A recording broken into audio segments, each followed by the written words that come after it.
سيكو براند جميل كده لذيذ، تحسه شغال في صمت وبيديك كل حاجه في كل الفئات من ليفل 1 لليفل 10. فخلينا اكلمك عن براند سيكو بمزاج، ففتح معايا كده عشان ممكن تختار لك حاجه من سيكو. مبدئيا كده سيكو هي اكتر البراندات اللي فيها لسته متنوعه جدا.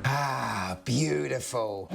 سواء ميكانيكال او سولار او كوارتز، سيكو عندها حاجه لكل واحد، وكمان في اسعار تتراوح من تحت ال $500. يعني عندك مثلا ساعات السيكو 5 سبورت كاجوال واعتماديه وكمان ممتازه لاي حد عايز ساعه افري داي تلبسها كل يوم. او عندك ساعات الغوص من سيكو اللي هو البروسبكس، فيها موديلات جامده جدا. ولو بتحب الديتونا باندا او لو بتحب الاوميجا سبيد ماستر، فاكيد هتحب السبيد تايمر من البروسبكس. قطعه فنيه وجميله وبسعر منافس جدا بالنسبه للديتونا باندا او بالنسبه للاوميجا سبيد ماستر. اختيار ممتاز جدا تحت فئات ال1000. اما بقى عندك خط البريساج،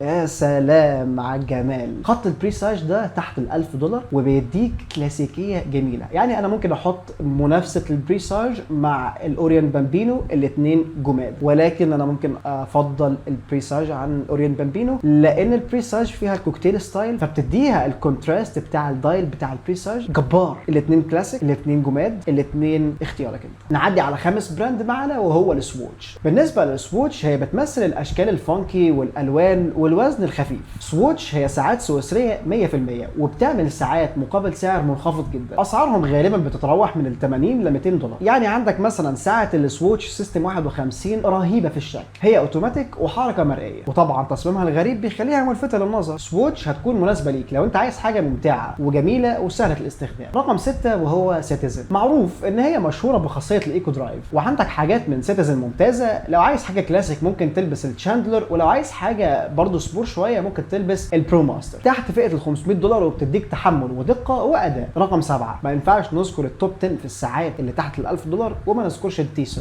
وعايزك تعرف ان تيسو هو براند سويسري 100% وبيديك اسعار ممتازه بدقه وتصميم وجمال. وطبعا معروف دلوقتي ان الساعه الترندي من تيسو هي البي ار اكس. عندك فيها الاوتوماتيك وعندك فيها الكوارتز.